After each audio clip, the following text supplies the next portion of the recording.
Hello friends, welcome back to Vanijya Guru. दोस्तों, अभी तक आपने जितने भी सब्जेक्ट के एग्जाम लिखे, सब के सब आपके अच्छे गए होंगे। इन्हीं आशाओं के साथ हम आज का वीडियो शुरू करते हैं। 12th कॉमर्स के जो स्टूडेंट हैं, उनका आज बिजनेस स्टडीज का पेपर था और मुझे बहुत खुशी हो रही है ये बताते हुए कि हमने जो वीडियो तैयार किया था इंपॉर्टेंट क्वेश्चन से रिलेटेड, जो हमने इंपॉर्टेंट क्वेश्चन आपको बताया था, उसमें से लगभग 70 से 75% क्वेश्चन आपके उतने मार्क्स के पूछे गए। आपके क्वेश्चन पेपर में जो 80 नंबर के क्वेश्चन आए हैं, उसमें से लगभग 60 से 65 नंबर के प्रश्न हमारे उस वीडियो में आपको बताया गया था। जो बच्चे उस वीडियो को देखे होंगे, और टेलीग्राम ग्रुप में मैं उसका लिंक भी आपको प्रोवाइड कराया था, अगर उस लिंक से भी, पीडीएफ से भी आप अध्ययन किए होंगे तो निश्चित रूप से आप अच्छा स्कोर बिजनेस स्टडीज में कर सकते हैं।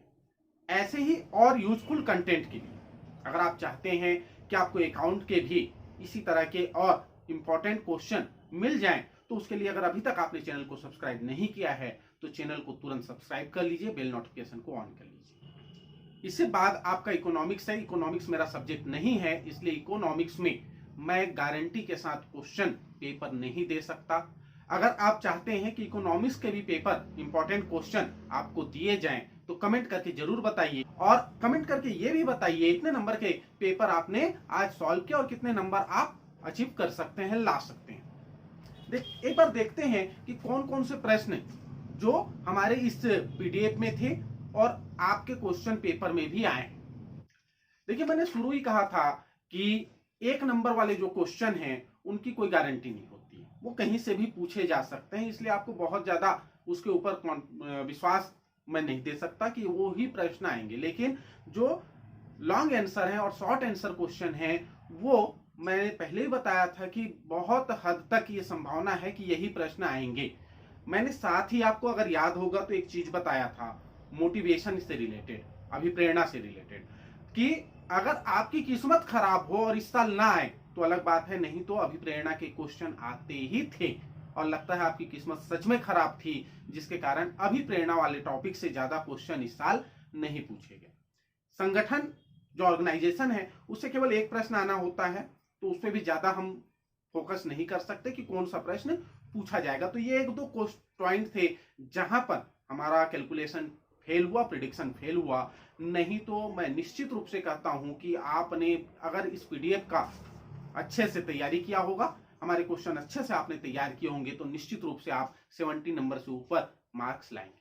देखते हैं कौन कौन से प्रश्न आए थे। अगर हम बात करें 6 नंबर के प्रश्नों की, तो 6 नंबर के प्रश्नों में उपभोक्ता के दायित्व पूछा गया था। 6 नंबर का प्रश्न था। हमारे क्वेश्चन की जो सीरीज है उसमें 125 नंबर क्वेश्चन में उपभोक्ता के कौन कौन से दायित्व हैं, ये क्वेश्चन दिया हुआ है। इसी तरह से देखिए, उपभोक्ता के अधिकार 4 नंबर का प्रश्न आया था। ये हमारे 119 नंबर क्वेश्चन नंबर में है। एक अच्छे विक्रेता के गुण, ये भी 4 नंबर का आया था। उत्पादन की विशिष्ट पहचान किससे होती है, ब्रांडिंग से होती है, ये भी प्रश्न आया था। इसी तरह से नियोजन में अगर हम देखें, तो नियोजन में देखिए, नियोजन की विशेषताएं और नियोजन का महत्व, ये दोनों ही क्वेश्चन आए थे 6 नंबर के लिए। ऑप्शनल में था, लेकिन दोनों ही प्रश्न पूछे गए थे। इसके अलावा अगर हम देखें तो प्रबंध की सीमाएं भी 5 नंबर के लिए आया था, ऑप्शनल में था। और भारत में प्रबंध का महत्व भी 5 नंबर के लिए पूछा था, ये दोनों ऑप्शनल प्रश्न थे, एक दूसरे के, है ना, ऑप्शन में थे। प्रबंध और प्रशासन में अंतर आया था 4 नंबर का। ये सारे ABC तीनों सेट में आए वाले प्रश्न मैं बता रहा हूं, जो प्रश्न तीनों सेट में आए थे। तो ऐसे प्रश्न जो 4, 5 और 6 नंबर के थे, जो तीनों सेट में आए थे, वो 50 से 55 नंबर के प्रश्न थे जो तीनों सेट में आए। एक श्रेष्ठ वित्तीय नियोजन के लक्षण है, एक प्रभावी वित्तीय नियोजन का महत्व भी पूछा, थोड़ा सा क्वेश्चन को घुमा के पूछा है। नियंत्रण की 4 विशेषताएं हैं। नियंत्रण की 4 विधियां भी पूछी गई हैं, 4-4 नंबर का ही है, ऑप्शनल प्रश्न है ये। इसके अलावा निर्देशन के सिद्धांत पूछा है 5 नंबर का। निर्देशन के तत्वों के बारे में भी पूछा है, निर्देशन के तत्वों का भी क्वेश्चन दिया गया था। भर्ती और चयन में अंतर पूछा है ना, ये 4 नंबर का क्वेश्चन मैं आपको बताया था, भर्ती और चयन में अंतर आएगा। आंतरिक स्रोत और बाह्य स्रोत के बारे में भी आपको प्रश्न बताया गया था, और इससे भी कई प्रश्न बने हैं।